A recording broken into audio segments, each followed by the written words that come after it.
Let's get this started. Good evening, everyone. Welcome to Catch Max. And just joining us here as our co-host, my name's Ben Tippett. This is Adam Crossway. Here for our third session of the Catch Max podcast. Adam, how are you this evening?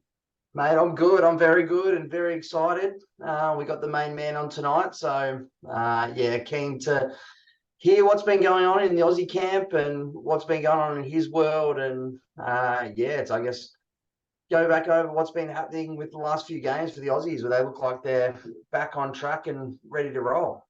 Absolutely. We've had a good couple of last sessions, haven't we, hearing about Maxi's past life and Maxi's life away from cricket. We've had Dimmy Mascarenhas, and then last night we had Simon Helmut, who is a coach in the IPL and was a very, very early coach of Maxi's at even under 19 level, he was telling us.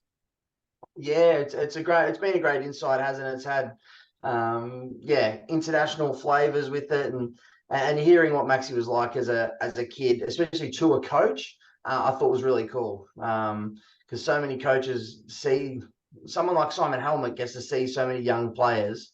It's just interesting what he was able to point out, how Maxi really took his eye really early, and that story about him making runs in the one-day game for Victoria when he thought the game was dead, and here comes this 19-year-old punk that comes out and whacks him and brings him back in the game. And I thought that was awesome. So it'd be cool to see if Maxi remembers that innings.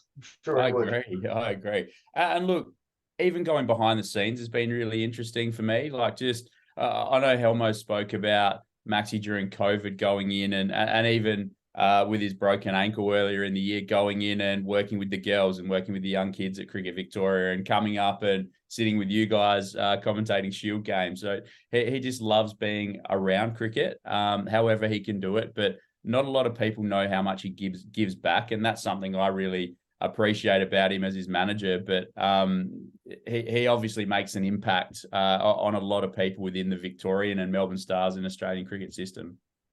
Yeah, definitely, mate. I was lucky enough to be doing some work with the Victorian women's side when Maxi was hobbling around with his boot on, and but was coming in all the time. Like, it was the point where he was coming in. It wasn't even a planned session. He was just around the place, would come in and work with these players who were in awe of Glenn Maxwell being there and working on their game and genuinely cared. There's some people that do those sessions that have to do them, that rock up because they've been told to rock up, where it's very different from Glenn's point of view. He really wants to help. He genuinely has a love for the game. And again, Simon Helmut spoke about his thirst for the game and the love for the game that he's got, that really keeps driving him and stands out to coaches, and stands out to his teammates, and then stands out to, I guess, Victorian cricket in that regards to those stories of the girls' side. Absolutely. And I'm looking forward to hearing from the man himself. I know there's probably a few people asking, where is he right now? He will be here soon. I just had a message from him then. He's still on the bus on the way to the hotel. They've just arrived in Ahmedabad today for their next game, the big game against England. So he's going to join us as soon as he gets to the hotel, which is hopefully in about 15 minutes. But we've got plenty to talk about. Last night, talking to Helmo, when we finished up, Helmo made the call. He said, there's no way New Zealand are going to get these runs. I guess he's the master, but only just. It was a lot closer than we all thought it was going to be. He was right in the end, wasn't it? But no, I was able to stay up and watch that through closing eyes and back here in Australia. But yeah, I thought when Mitchell Starc threw that ball down leg side, went for 5 wides, missed Inglis, and I thought, oh no, that could have been the worst. That could have been the worst thing he could have done. 19 needed, and then to throw a 5 wides in there was, it had heartbreak written all over it. But they were able to hang on, and that's all you need to do. So they've done well.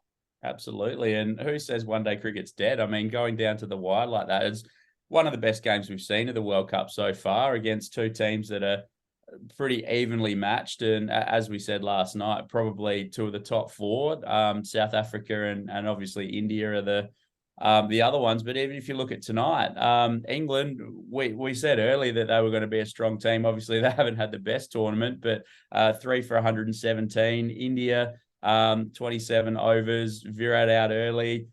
England, maybe they finally turned up at this tournament. Well, that's it. Maybe they've, like, obviously they can't make it anymore, the English, but the pride that comes with it, and I guess the grief that they've copped over not playing very well at the World Cup.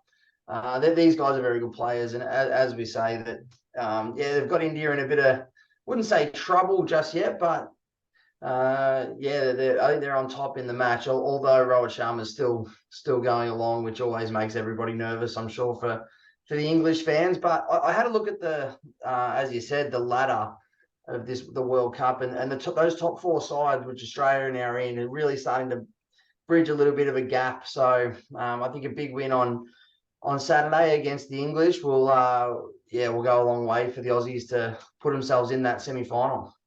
Absolutely. And I guess we picked this game for Maxi to come on because we thought it was going to be a huge match. And look, it still is in the grand scheme of things. India haven't dropped one yet. England are very, very dangerous, but probably not the 1v2 or 1v3 clash we thought it was going to be a few weeks ago. Well, that's it. I think everybody thought that England were going to be one of the top sides, and they just haven't produced. And which, hey, it's good from an Aussie perspective, but it'll be really interesting to see how the wickets later on. This wicket now looks like it's wearing a little bit, even that, like, you sort of see the red clay coming out, and it'll be interesting as the tournament goes on whether these wickets are going to keep producing 400 plus runs in a day, and or in an innings. So I think that's a really interesting thing. If teams making 400 plus, or 400 or 350 plus, I don't think you can say that one day cricket's dead. That's as entertaining as any T20 cricket you'll get. Absolutely. There's a few people that are starting to ask questions. We'll come back to those in a minute. And look, Helmo said that last night, didn't he, about the wickets, how good they are in India. I know there's a few people potentially when Australia was playing Chennai early where there was a bit of spin, and there was talk on this side of the world about doctored wickets and all of that. But I think throughout the tournament, largely they've been pretty good. Yeah, look, I think they are, and I think that the way India puts on a tournament, I think you can't fault it. It's going to be interesting. I think the Indian team is sort of made for those grounds and those wickets as well. So look, I still think they're going to be extremely hard to beat. But as the slogan says it only takes one day. Only takes the one match or the one innings from somebody to win a World Cup. So it's, mate, I'm all in on it. I'm super excited to see where it all goes from here. Totally agree. And what's really good, I'm not sure if you've noticed, but it seems like there's a lot more fans there now. I know that was a talking point early in the tournament, that there are a lot of empty seats there, and it's really pleasing to see the fans coming out. Perhaps they've given away some free tickets, I'm not sure, but definitely more people there, and you can really hear that on TV. Yeah, I think so. It feels like it's all it's all ramping up, and I think anytime India plays, you see that how many people rock up. But even I saw the crowd the other day for the Australian versus Netherlands match. There seemed to be still a decent crowd for, I guess, a minnow country. Although it is the Aussies, they'll always pull a crowd. But it's starting. It's such a long event. Like even now, the Aussies have got almost a week till their next game. That it just builds and builds and builds, and the hype builds around it. Come that semi-final and final, these are going to be, I think, three of the most watched cricket matches that we've had in recent times. Absolutely. And a couple of points you touched on there, I'd love to ask Maxi, obviously, with a week off, what they're going to do, because they have had quite a few back-to-back games and a bit of travel there. So that's a question some of the fans can ask. As we mentioned last night, I know there's a lot of people on the chat tonight that potentially haven't been here before, and we're going to have the opportunity for people to come in and ask Maxi questions. We have the Q&A tab down the bottom of the screen there. So if you're not comfortable coming on, asking a question or showing your face, that's completely fine. You can type a question, and both Adam and I will be happy to ask for him or ask it for you. But we'd love to invite people in to actually have that experience of having a chat with Maxi himself and being able to ask the questions. So think about a few questions before he gets here. He shouldn't be too far away. And as I said, I'd love to see you guys probably find out a few things that you might not have known about him before. Yeah, and I think as we keep saying, that's the cool thing about Catch Max is exactly this, and I think that's why you and I are probably very super excited to get him on. We speak to him often, whereas I think everybody around here now can get to ask those questions. It might be, yeah, that they've been wanting to either ask Maxi or any professional cricketer, especially in a World Cup. It's pretty cool access. Absolutely. And we've got a few prizes as well to give away tonight. As we said last night, we've got some regional based prizes. For our Aussie fans, we've got a couple of KO subscriptions. So anyone that's been watching this on 9 that wants to stream KO for the next 6 months, we've got a 6-month subscription. We'll give away 2 of those tonight, which is fantastic. And then for our lucky fans in India, Maxi's going to give away two tickets to the game against England next weekend. So that's a huge one. I know a lot of people haven't been able to go to the game, and Maxi's been kind enough to give away 2 tickets there. So we might do that one for the best question. We might throw Maxi in the deep end there and get him to choose that one as well.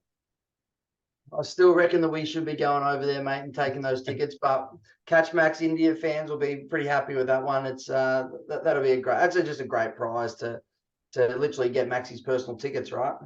100%. And I guess what we do ask is that everyone in this community and fan club is respectful. So when you do come on and ask a question, make sure you're respectful of Maxi and everyone else. And so same with the tickets. We want to give them to people who can actually go to the game themselves and have that experience. So please be respectful with all of that. I'll message him in a minute and find out how far away he is. But just looking at the game going on now, Crossy, Rohit Sharma's having a hell of a tournament, isn't he? Unbelievable. Like, he just keeps getting himself in. He's facing the new ball every innings. He's getting in. He looks amazing. Like the balance and the way that he is at the wicket. I know it's in their backyard. I know everything's that they're used to it. They've played here before, that they know what they're doing, but it's just consistently against world-class attacks at a World Cup to keep getting himself in. He's not getting knocked over at all. And yeah, look, he's on the cusp of another 100 in a World Cup, but he's as dangerous as they come at the moment. Absolutely. And I heard earlier that he's passed 18,000 ODI runs in this innings as well. It's he's one of the great openers for India now. He's amongst some elite names there. Huge names. I think in world cricket, from the history of world cricket all time, he has to be up there. I heard Tim Payne the other day speaking about David Warner being one of the best ever white ball cricketers the world's ever seen. I think Rohit Sharma's up there in the same conversation because of the way he plays and and just how easy he makes the game look. It's sort of similar to what Maxi does at times, and this is what the world's best do. They make it what's very difficult, they make it look very easy. Absolutely. And it's good to see Sky back in the team tonight. Surya Kumar Yadav. He's a guy who has so much talent. I know Maxi's spoken about him personally a number of times. Just he loves the way that Sky goes about it. And I guess India being so strong, being able to leave a player like that out of the tournament, who's an exceptional talent, has just really shown how well they're going. 100%. He's one of the best to watch when going. It was interesting that his numbers just flashed up on the TV just before. He's only averaging 25, 26 in international cricket, in one-day cricket. And I think everybody that's ever seen him play or has followed him through the IPL knows that he's probably twice as good a player as his numbers probably suggest. But it's good to see that getting him in. And again, if he hits his straps come the back end of this tournament, again, that's another danger for world cricket. Excellent. Maxi's just said he's getting sorted, so he should be with us shortly. But we've just had a question, or more of a statement from Samanth, who says he thinks the wicket behaves in the same way when England bat, they'll struggle a little bit. It looks a little bit slow, and they need to play consciously. I think that's a really good point. It does look a bit slow. Some of the spinners right now, as you mentioned, you can see that clay dust sort of puffing up, can't you?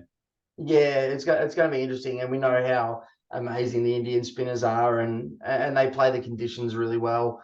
It's going to be really interesting this back end of this match, because the English batters are under a lot of pressure, and yeah, I can't wait to see. I'm not sure I'll stay up for it, but I'll see in the morning.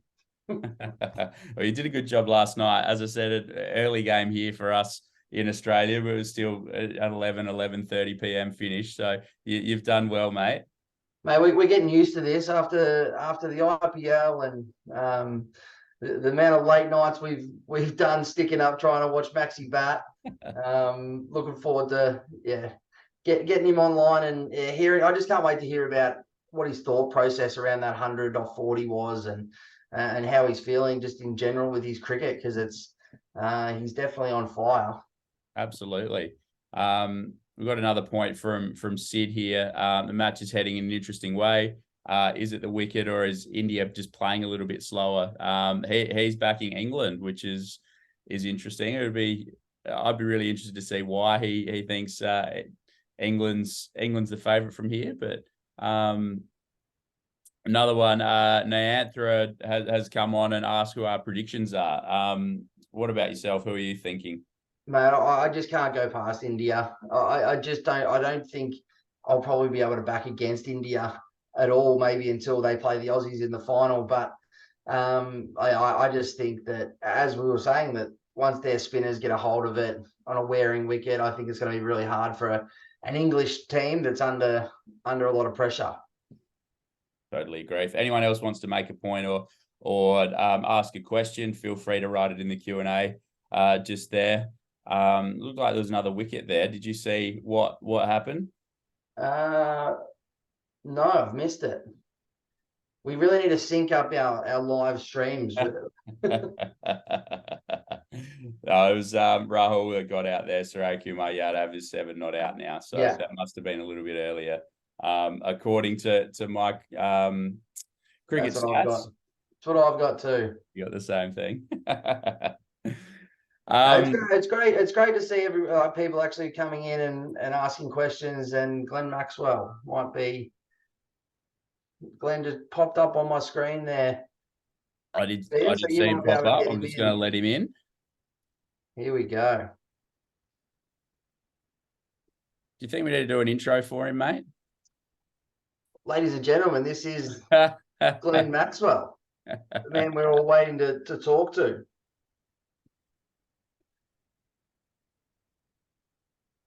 And it's great to see everybody. There he is. Here he is. Yep. Hello, mate. How are we going? Hello, how are we going? You got there in one piece? Yeah, it's been a long travel day. Yeah, don't recommend it with a 7-week-old either. It's been hard work. How is young Logan going over there? Has he got any jet lag? Or I guess 7-week-olds don't sleep that well anyway. But how's it been as a new experience for you as a dad on tour? Yeah, it's been a bit of a struggle, to be honest. It's something I've got no idea what I'm doing. My wife has been sensational, basically keeping us all together. But yeah, it's been really difficult. He sleeps really well during the day, and then obviously I'm busy all the time during the day, and then at night it's just impossible. Like, just has been up all night screaming, and yeah, it's been a struggle, but it's been a learning experience, and yeah, I suppose we'll know a bit more going forward. How are you going, mate, with it all? Are you getting up and doing the feeds? Is that what? Are you on the 4 o'clock feed? Is that what's happening? I am useless at the moment. I can't do anything, but because it's so loud, I can't sleep either. So I'm just I'm there as support. You can hear him in the background, probably. Yeah, there he goes. Has it affected your cricket, mate? Yeah, well, I've always said that I'm actually not a bad operator on not much sleep. It's probably goes back to my younger days, but it hasn't been too bad. But Jesus. This is as real as it gets. Uh, So good. but yeah, no, it's been okay. Sort of got by on minimal sleep and minimal prep, and doesn't matter how sore my body is, it seems to be still going okay so far. Well, clearly he's the good luck charm, and Vinny as well. Obviously, they get there the day before you go out and make the fastest 100 in World Cup history, and then you back it up with 40 odd off 20. So they're doing something right. Yeah, it's fair to say I was missing them quite a bit while they weren't here. The first few weeks, obviously, being away from the little fella and my wife was quite difficult. Sort of seeing how she was struggling back home, and to have them both over here, yeah, it's difficult. But I'd much rather sort of be going through those tough times with them and helping them out. And it's a lot easier to go through the hard stuff together than it is apart. Absolutely. And let's go back to the start of the tournament, mate. How's it been for you? Obviously, interesting mix with the Aussie squad. There've been a lot of guys who have been on tour for 3 months, and then you sort of went home and came back again. And how's it been for you? And then coming back into the group, and then I guess it probably looks like you've worked your way into the tournament with the bat a little bit. Yeah, I think for all of us, we just started off so slowly, and it felt like it was a long lead in. We had obviously the series against South Africa, a lot of travel there. What was it, 8 games with, was it 3 T20s and 5 ODIs, and then 3 games against India, and then the 2 warm-up games. And you can sort of just tell, I think, around the group during the warm-up games, it was tired, hard work where guys just wanted them to be over and the tournament to start. And we probably should have just sent the guys on holidays for that week, and instead of making them show up for the practice games, just get a week away. But ended up starting the tournament a bit slowly, and but yeah, it seems like we've sort of started to hit a bit of rhythm here with Travis Head obviously back in as well. So it just sort of changes the way our lineup looks. Where we'll probably get Stoinis back as well next game. So it's a pretty scary lineup when you put him back into it as well. 100%. I think that lineup now, mate, you guys are really working towards that back end of the tournament, looking like you're playing good cricket, and you look like you know what you're doing as a collective. It's starting to be scary, and it sort of seems like there's 4 teams really standing out to be that sort of scary semi-final situation. Yeah, and we're probably in a position at the moment where we still made a lot of mistakes yesterday during the game. I think the way we probably let New Zealand back into the game after the game was basically over after 15 overs. The way that we started, no other team can sort of catch up with that. And we sort of let them back into the game by a couple of nothing dismissals. It wasn't like, oh, we're still taking the game on and we're getting caught on the fence by trying to take the game forward. They were just sort of nothing dismissals and lost a bit of momentum through the middle there. And it was probably a bit of a disappointment, even though the wicket did slow up and their bowling, they obviously changed their tactics a little bit by taking the pace out of it. We probably left 30 or 40 easily out there and should have made 420, 430 and killed the game with the bat after that start. So that was probably a little disappointing. And with the ball, it felt like we had the blueprint given to us by New Zealand, and to not really execute the way we wanted to, and to hand them, I think it was 22 2 wides or something like that, and just give them a bunch of freebies and basically get them into the game and get them up to speed with, I suppose, the way we started as well was really disappointing, but made for good viewing. The coaches joked about it after the game that neither team wanted to win. They were doing their best to keep the other side in it. But yeah, it was pretty stressful to play that the last few overs, that's for sure. Absolutely. And you talked about sort of that momentum going out of your batting innings. Was there any talk of you coming in a little bit early? Obviously, Mitch down at 3, he strikes the ball pretty hard, the Bison. But was there any talk about you coming up to 4 after that start, or? No, I was pretty happy with the way that we were lining up. I was probably more thinking that knowing what New Zealand were going to do with a lot of spin through the middle overs, maybe bring up a guy like Steve Smith, who's probably our best player of spin through those middle overs.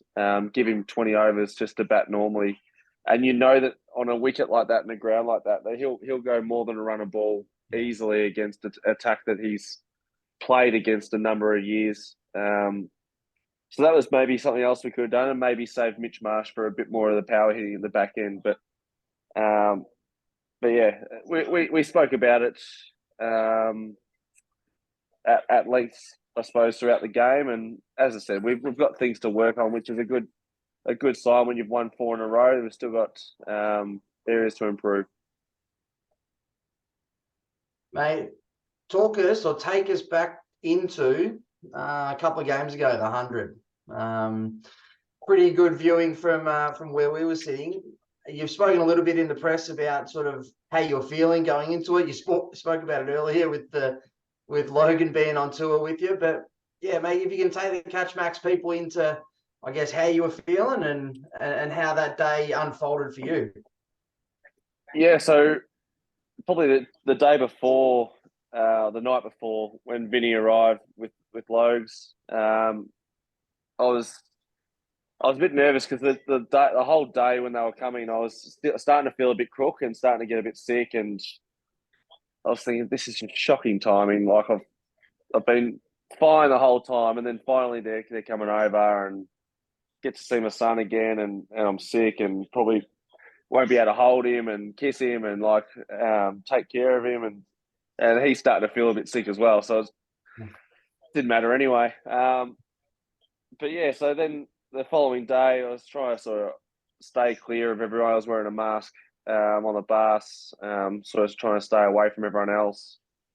I just remember feeling like really low on energy through the warm up. Tried to do as little as I can. Tried to get going and try to get up with the speed of the game. But as soon as we won the toss and batted, I basically just walked straight back to the change room and just tried to drink as much bottles of water as I could. And as we were going through the innings, thank God we got off to a good start and sort of got going. And with Smith and Davey and Marnus, they all got going, which was perfect.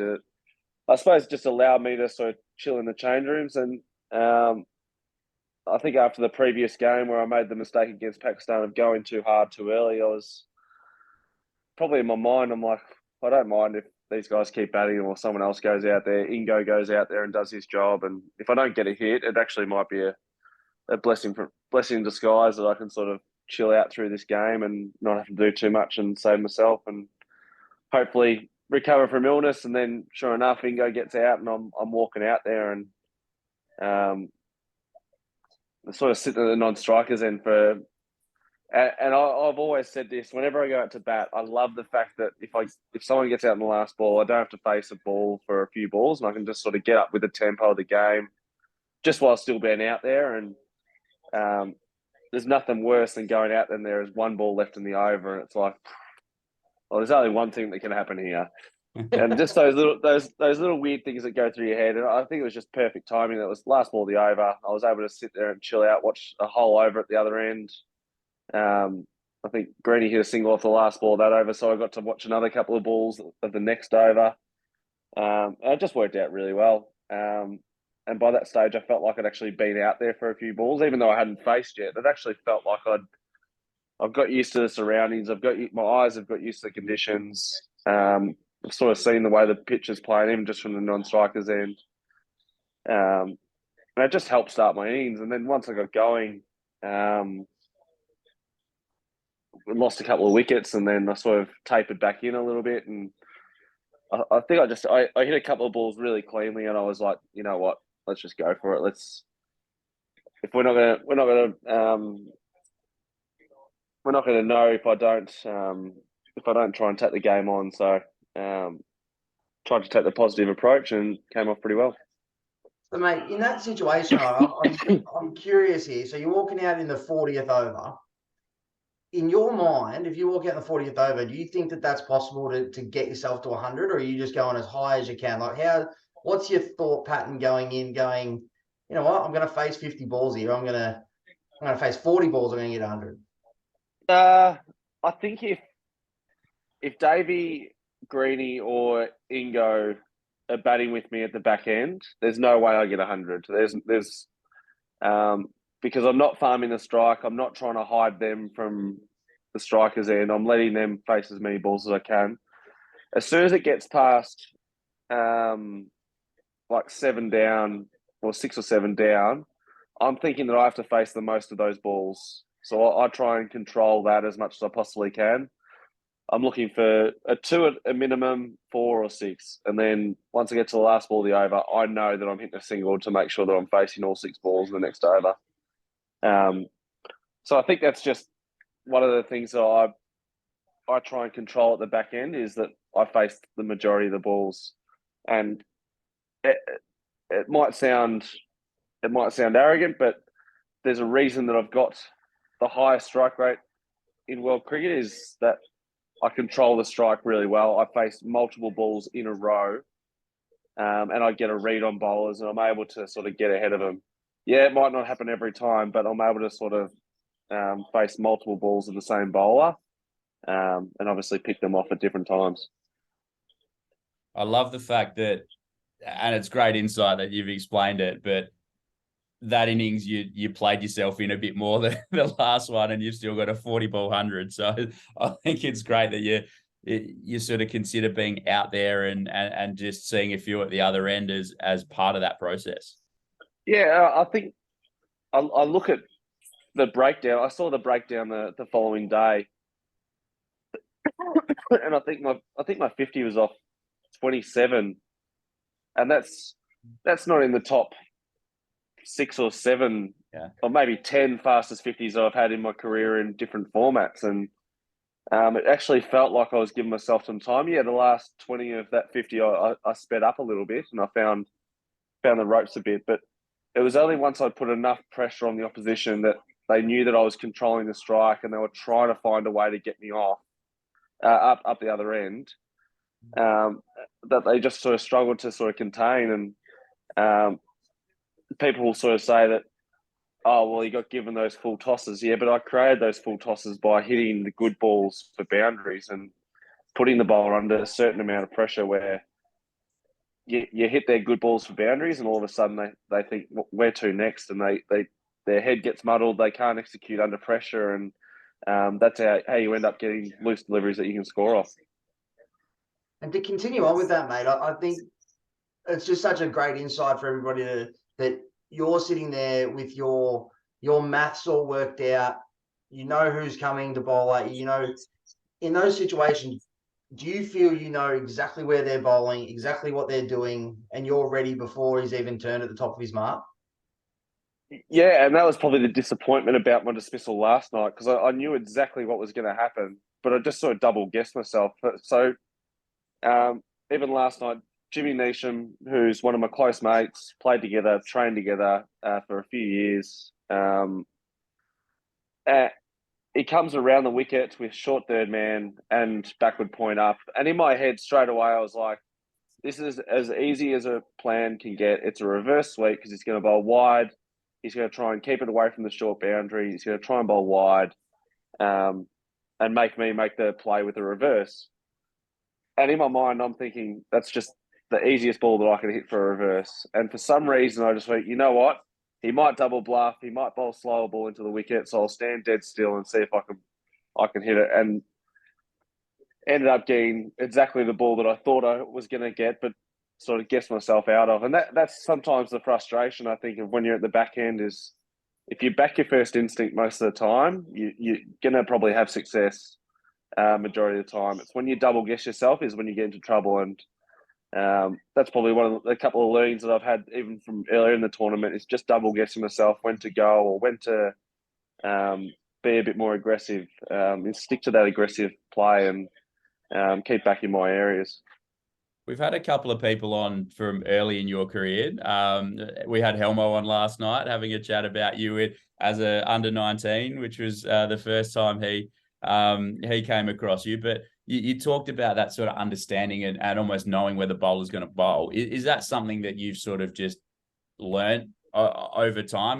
Would you say now, as an experienced player, that's sort of the biggest thing you've added to your game? Of course, you're always getting better skill-wise, but just that understanding of what's happening in those cricket smarts as a batter. I know you and I have talked about someone like a Jake Fraser-McGurk before and what he can do talent-wise, but is it something about just what's coming that he has to learn and reading the game a little bit better to be a more complete player?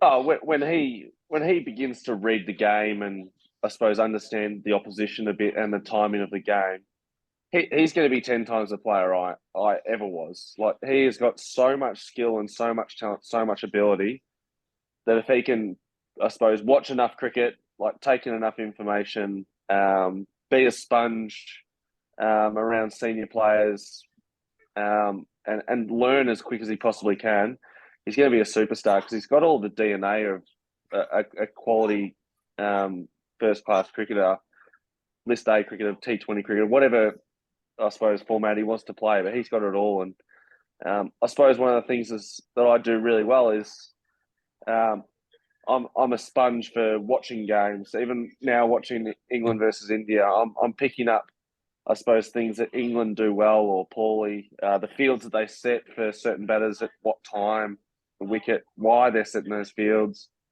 And you're trying to take in information all the time, because when you do get out there as a batter, even if it's just 0.2% of the information that you've taken from games that you've watched in the past that might help you, it's still an advantage.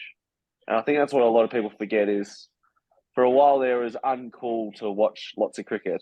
It was uncool to sort of be a cricket badger or a nuffy, whatever they called it. And, but I've never bought into that. I think we get taken so well care of, I suppose, with I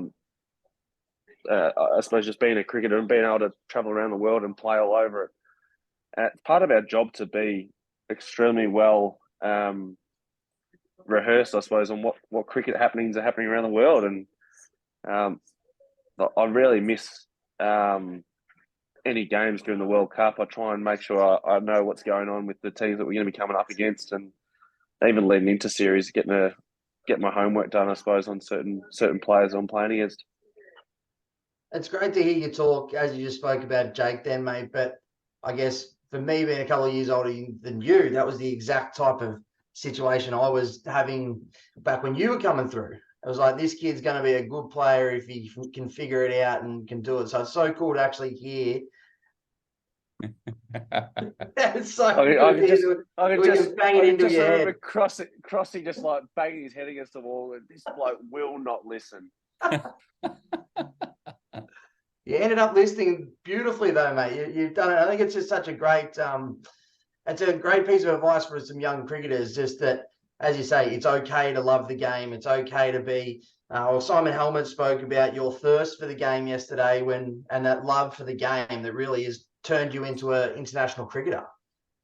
Yeah, I'll tell you what. It was another guy that we probably both worked with, Kenny Davis, who was instrumental, I think, in the redevelopment of me as a cricketer, because there was the time early on as a rookie where I could have gone either way, very similar to Rooster. I could have been off contract, I could have been interstate, I could have been sort of floating into the abyss and not playing cricket anymore, and going back to do my teaching degree to be a primary school teacher, and that would have been it.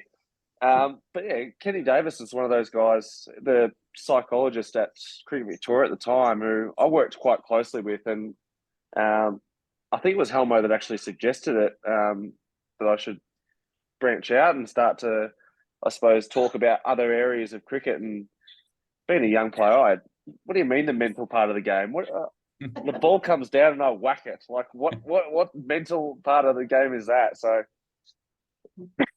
so once he opened up that avenue for us, it really opened my eyes and changed the way I probably prepared for games, prepared for trainings, approached my teammates, approached a lot of other things around the game, and that was probably the start of my mental side of my game development. Probably started all the way back then. Mate, I've got a question for you as well, and I think it's I think I know the answer to it, but I'm really keen to hear you, I guess, tell us about the inside of that Australian cricket team. That it feels like, watching from the outside, that you have the full faith of the guys. I know we don't want to talk about the Pakistan game, but the idea that you still have the ability to come in and just take the game on from ball one, feels like you've got the faith of your teammates and the faith of the coaching staff to be able to do that. Yeah, sorry for your chaos here. Don't be sorry. Yeah. We can't hear a thing. Tell her not to stress. Just chill. Just. So it's actually quite funny. So during the game, I obviously get promoted to number 3 to accelerate or keep the run rate going. And Adam Zampa is also injured, so Josh Hazlewood goes from being, in his mind, the best number 11 currently in the game with a great record to number 10. He goes out there, gets the first baller, walks into the change room, and I'm still sitting next to him, sitting in my spot, looking at him as he's walking in. He puts his bat down. He goes, "That's what happens when you bat out of spot." And I'm like, I looked at him and went, "I know your pain, mate." So everyone took it quite well. It was a bad moment for the time in the game, and I spoke about the overall arousal of like sitting there watching the game, watching the guys play Iftikhar and Nawaz and Osama Mir, and not really sort of going on with their early power play intent and sort of slowing down a little bit. And I just found myself getting really antsy and eager to sort of get out there. And that probably lasted about 15 to 20 overs. Like I was ready to get out there for ages and finally get the tap on the shoulder that I was in next. And all I had to do was get through one ball of Shaheen. And in my mind, as he's running into bowl, I'm going single, single, single. We've got spin the next over, single, single, single. And sure enough, halfway down, as he's let it go, I'm like, "Oh, that's slot." Oh, so good. And like as I'm swinging, I'm like, "What are you doing?" And I sat in the change rooms afterwards, going, "I haven't done that for like 8 years. Like, just had a random brain melt where I've just lost my brain." And it's just to tell you what, it just reminded me that I've got. I just make everyone makes mistakes. Like I put so much pressure on myself to be like do this role so well every time, but you still just make random dumb mistakes all the time. So yeah, I just got to cut myself some slack every now and then. But yeah, wasn't a great moment, but at least it was followed by a good one.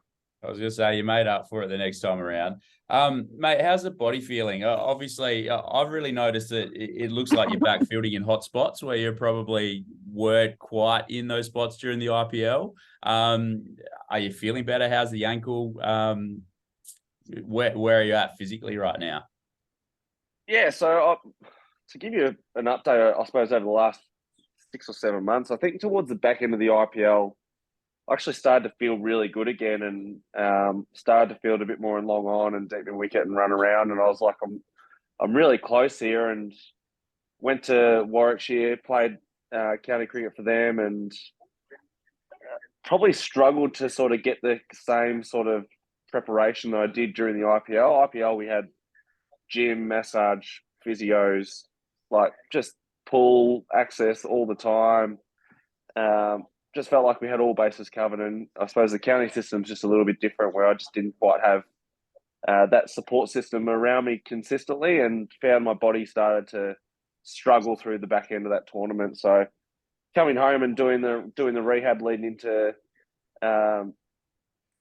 was it South Africa series was the right thing. It was just a shame I had a minor setback during the T20 series, the first training session back, and had a cortisone injection obviously straight after that. It was about a couple of days later, and allowed me to get straight back into my full rehab. And once we came over here, still had the same nerves as if it was my first game again. Just not knowing if my body was going to be able to take it. But to be able to, so I suppose, get through those 2 practice games and sort of be nursed a little bit through those practice games, like sort of go into the ring, sort of chill out, maybe do long off every now and then, and sort of come back in the ring and sort of see how you go. And it was sort of nice to be eased into those games and sort of get up to the speed of one-day cricket again. And now I feel like I'm trying to get to the hot spots as much as I can. And there's no excuses going forward from now on. That's good to hear, mate. We've got a couple of questions just people have typed in that I'll ask, and then we might invite a few in to actually ask a question like we've done previously. But Dr. Banu, I think you know quite well, one of the Maxi Holics girls. She's they've been following you for a long time. Banu wants to know which celebrity makes you feel like a fanboy. Which celebrity makes me feel like a fanboy? I know what my wife would say. My wife would say probably Ryan Reynolds. Should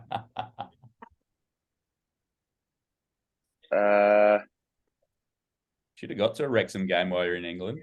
I could have. Like that, I'd be certainly on I'm a massive bandwagoner for stuff like that. I think that would be interesting to watch that. I don't know. I don't really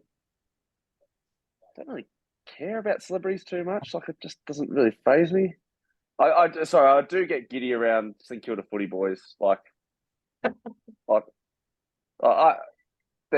They're good mates, but I still get excited to see them, and I still feel proud of them, and I still get excited seeing them. So good. She also wants to know which cricketing shot did you work the hardest to master?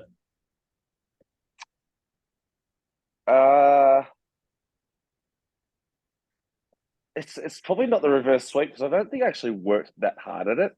I think I just hit it a couple of times. I'm like, oh yeah, it seems all right. And then I'd sort of practiced it a little bit. But I reckon early days, I worked on my player spin probably more than anything. I think using my feet, hitting inside out over cover, which is probably why I ended up working hard at the reverse sweep after that, because I was so good early days of hitting over cover.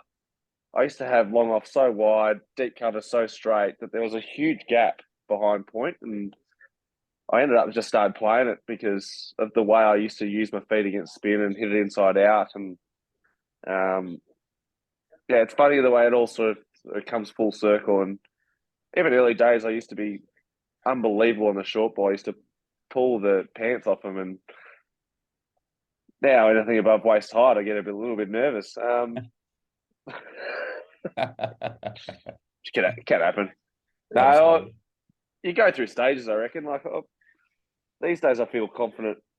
Probably a bit more confident facing the quicks, and I feel like I don't have to manipulate as much as I used to. And against spin, I feel like I might have to force it a bit more. So it sometimes just goes in waves. Last night looked pretty good when you put that one on the roof. I was joking with Mitch Santner while I was out there.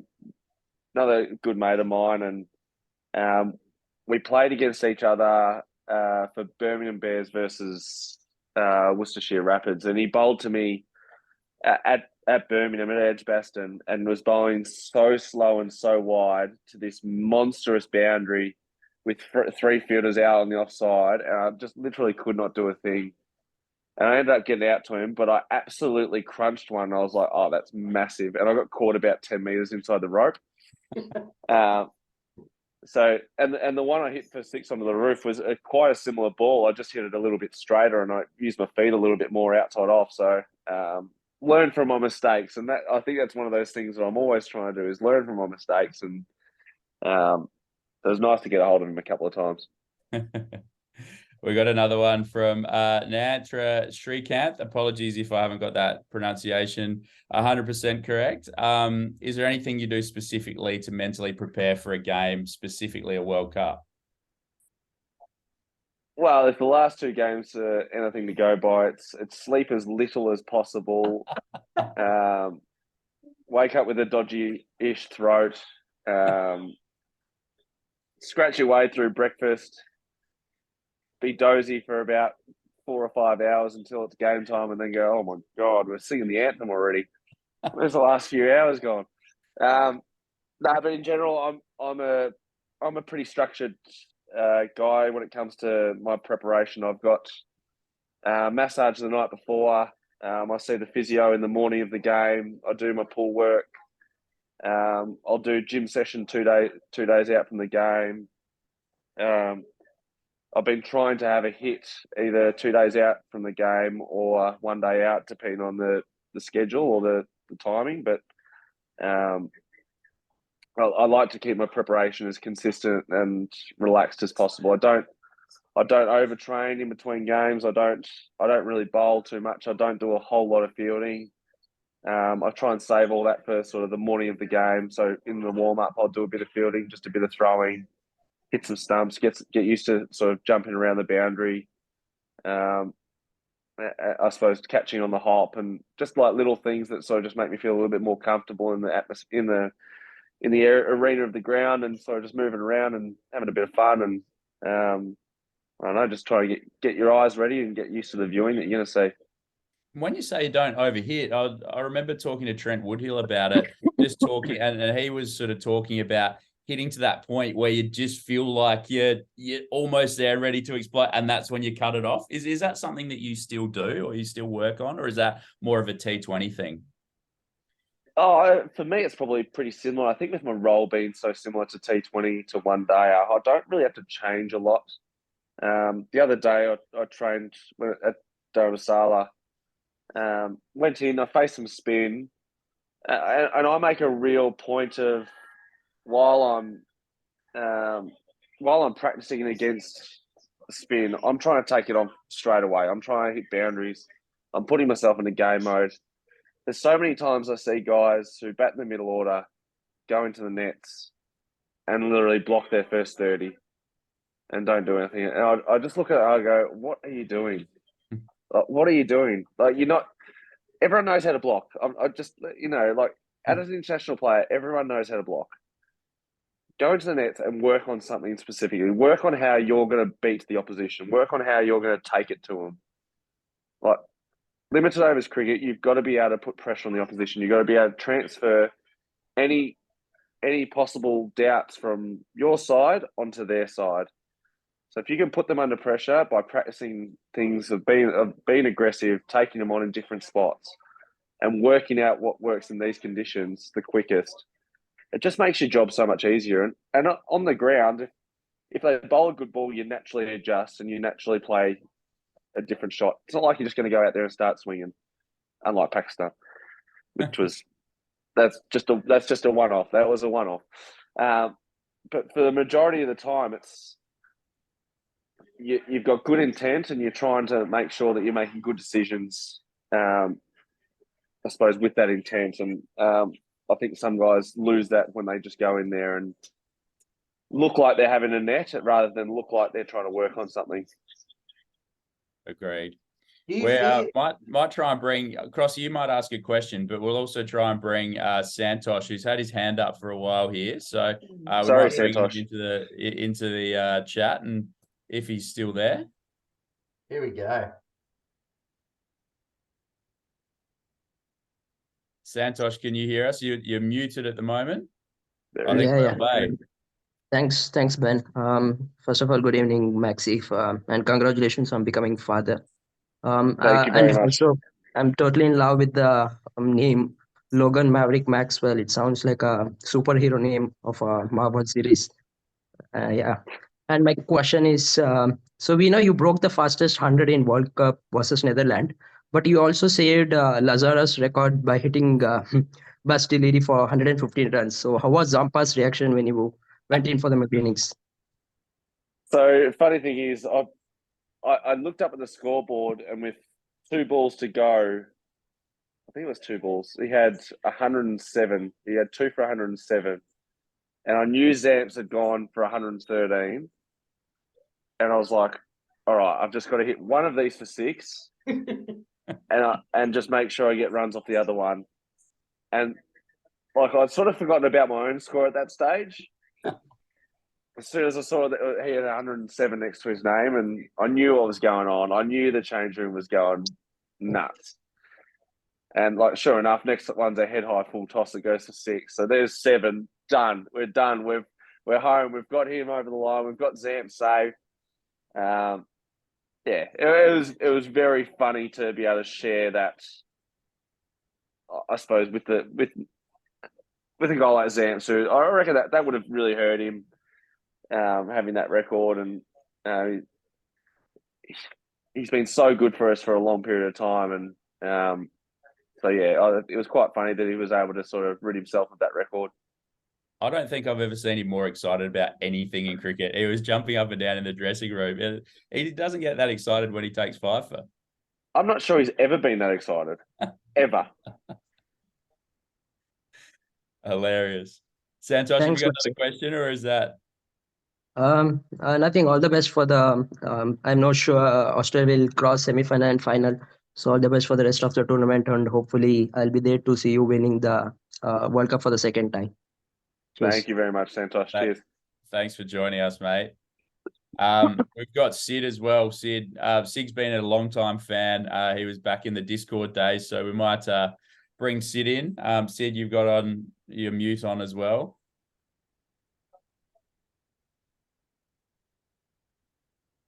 Here we go. Welcome, Sid. Hello. Can you hear me? We've Yeah, got got you, Sid. Hello. Am I audible?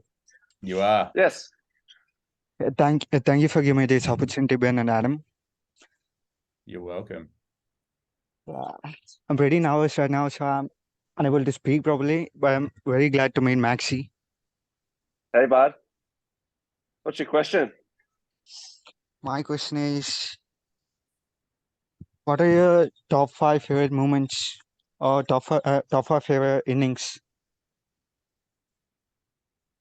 Top 5 favorite innings. Well, you put me on Yeah. the spot a bit here. Start at the top. Well, let's go Test 100. Yeah, I was thinking the Please. same. And Sheffield Please. 278, maybe. That was good. Yeah, I sort of forgot about that. But yeah, what? So are you telling me your 5? Or do you No, want me to tell you I my was just 5? asking him. I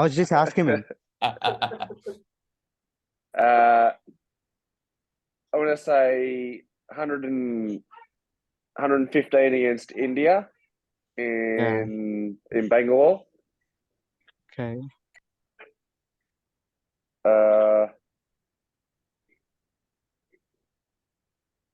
145 against Sri Lanka. Sri Lanka, yeah. T20. Yeah. And this is a really random one, but I still think it's the best I've ever batted.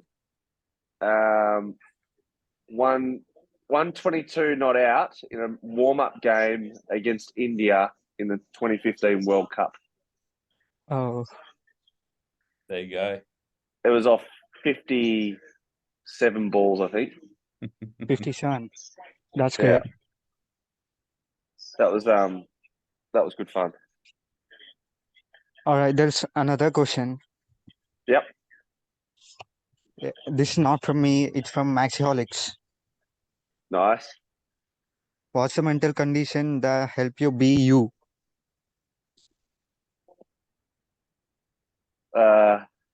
Well, you've got to be quite resilient. What's the mental you've got- What's the mental condition that help you be you? What's the mental condition that helped me be me? Yeah. It's a good question. I think to be allowed to be myself and allowed to express myself, I'm quite an upbeat, positive person. I'm quite busy around the change room, so I think the fact that I'm able to express my personality in a lot of the ways I do things, I think it allows me to be mentally fresh and mentally quite stable throughout major tournaments. I try not to change my mood too much on. Yes, I might be cranky after I get out straight away, but I think throughout the whole game and timing around a game, I don't let my performance sort of affect my mood as much as it probably used to. I think that's probably been a strength of mine going as I've gotten older, being able to sort of bounce back and move on to the next match. Oh, Awesome. Vinny might have helped a lot too. Oh yeah, Vinny's pretty good. Yeah. Logan's pretty good. She's just told me Alright, thank Logan's you, not Maxi. good. Logan's not good. Sid, thanks very much for your question. We might invite Gurkharat Singh in now.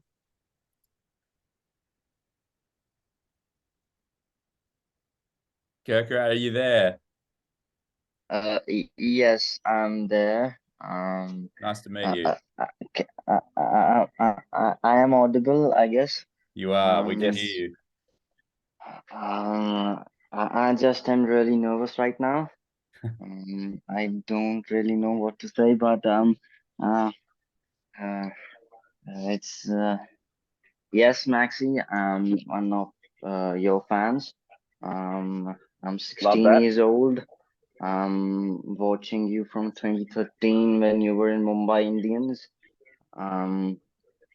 Didn't see me much then. Didn't see me play much there, did you? Yes, didn't watch you much, but really I have literally watched every game from since then. It has made me a cricket fan. Thank you for that, and uh, ma- um, I have prayed for you many times and cried for you many times.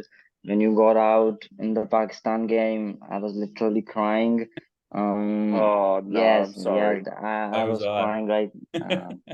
Um, but yeah, and you have given me the priceless moment of my life. The Netherlands game when you scored the fastest century, I was there, enjoying the sixes you were hitting, all the things I was enjoying, and it is the greatest moment of my life. I can, say that. And thank you for giving me, and thank you, Catch Max, for this opportunity, and thank you, Maxi, for giving us these priceless moments. And um, you are the greatest, and you will be the greatest for me. You will be the Thank you, greatest, and Gokrat. you are the greatest for me. Thank Thank you, you Maxwell. so Thank much. you. Thank you for everything you had done for us, and all the best for the rest of the World Cup. And um, uh, don't want to score. I really don't want you to score 100 against India. Please don't. Please don't. 12 years, 2011 we last won, and I guess it is the time for India. Uh, um, um, Really happy for you. You are in back form again, playing happily ever, and that's it, Maxi. Thank you, Maxi. Thank you, Catch Max, for this Thanks, opportunity. Gurkharat. Really, really thank you, man. Really thank you, Ben. Really, No, it anytime. means a Thanks lot. for coming on. And Thank you Means a so lot. much. Really Thanks. appreciate that. we've got Banu Thank one you, more Maxi. question. We'll bring Banu in.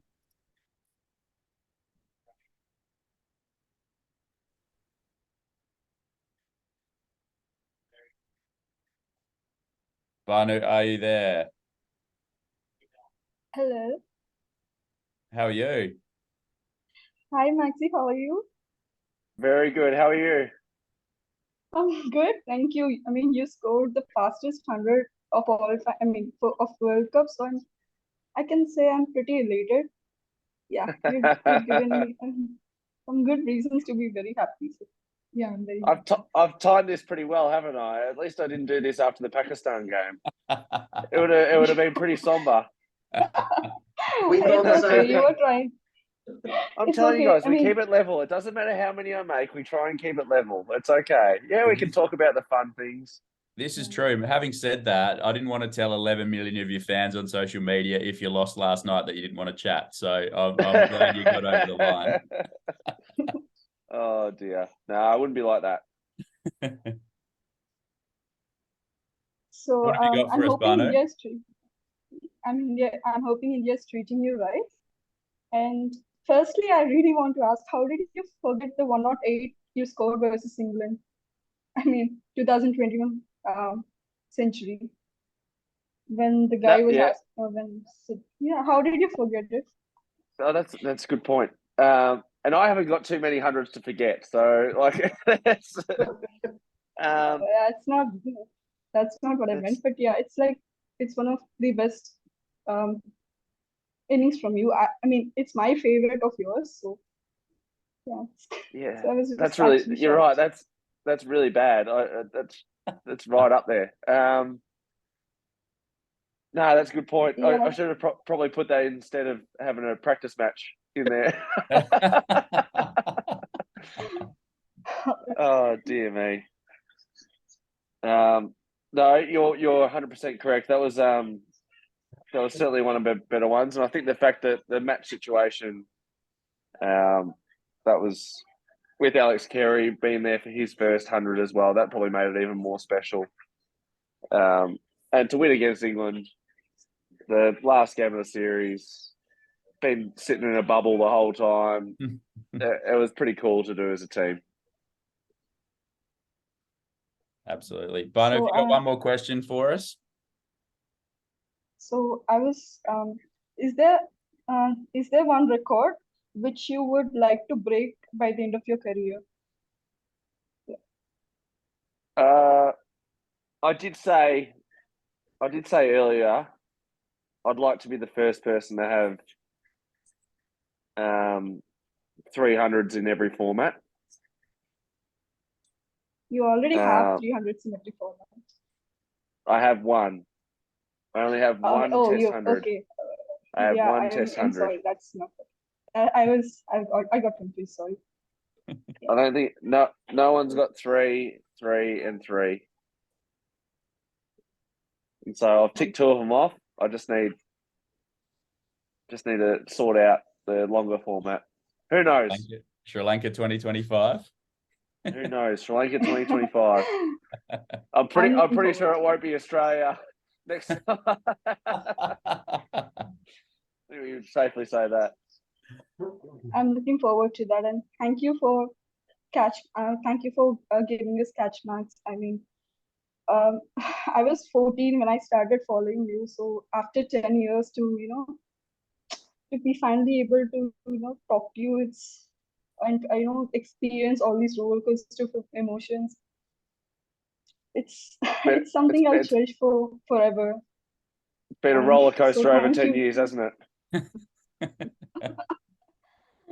Thank you so much. And this time I really hope you have the best tournament going ahead with both ball and the bat. So that's it. Thank you, Banu. Take care. Thank you. Bye. Bye. We've got one more. We might bring Simon in. Simon's been another Catch Max fan for a while, so we might bring him in. Are you there, mate? G'day, can you hear me? We can. Yep, Welcome. Yeah, g'day Maxi. Yep. Great to All hear right. again. I was just wondering if you have any plans you can share with us for the Stars this summer.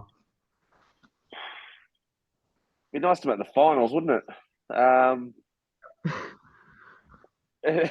Well, we've started by, I think, recruiting quite well. I think the fact that we've got some fast bowling depth this year, having Joel Paris, Mark Steckety, along with Nathan Coulter-Nile, Brody Couch as well. So it feels like we've got a lot of fast bowling depth. So when we went to the draft, it felt like we had a bit more of a clear mindset of how we wanted to go about it, and to get guys like Harry Brook, who we've seen him over the last 12 months take the world by storm.